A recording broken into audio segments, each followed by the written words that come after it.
পরিবেশ আন্দোলনের নামে পরিবেশ বাণিজ্য সাধারণ মানুষ এখন চালাক হয়েছে, বুঝে প্রকল্প গুগলে চলে যায়, কোন প্রকল্পে কে নকশাকার, কে ডিজাইনার, কে কোন টেন্ডারে টেন্ডারবাজি করছে এটা কিন্তু প্রকাশ হয়ে যায়। সংবাদ মাধ্যমের ক্যামেরার চোখে তাদের খবরের মাধ্যমে আমরা কিন্তু সকল তথ্যই জেনে গেছি।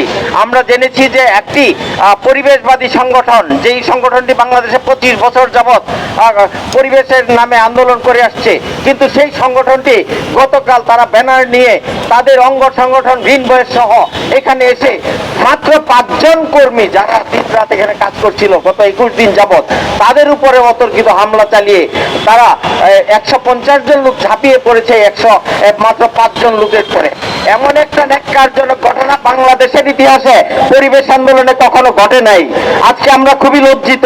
আমিও গত 30-35 বছর যাবৎ পরিবেশ আন্দোলনে কাজ করি, কিন্তু এত ন্যাক্কারজনক ঘটনা, এত পতনজনক ঘটনা, এত গন্ধযুক্ত ঘটনা কখনো ঘটে নাই। কাজে আমরা তীব্র নিন্দা জানাই এবং এই অঘটন ঘটানোর মালিক যারা, আমি বলতে চাই বাংলাদেশ পরিবেশ আন্দোলন, মুজাফফর আহমেদ স্যারের পরিবেশ আন্দোলন, এখন সেই পরিবেশ আন্দোলন নাই।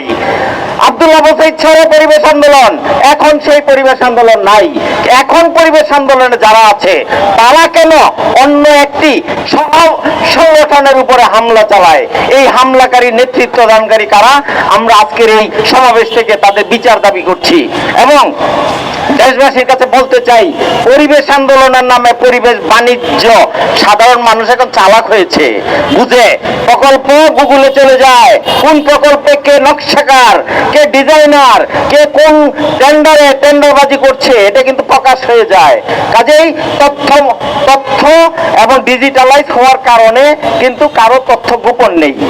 আজকে আমরা বলতে চাই, এই পান্তকুঞ্জ ধ্বংস করার পায়তারা কে করেছে?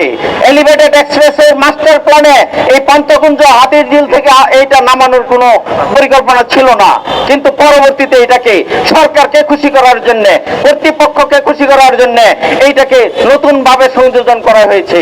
ইতিমধ্যেই বিভিন্ন সংবাদ মাধ্যমে আমরা এই তথ্য দেখেছি যে কোথায়, কখন, কবে থেকে এই প্রকল্প এখানে জারি করা হয়েছে, কারা করেছে।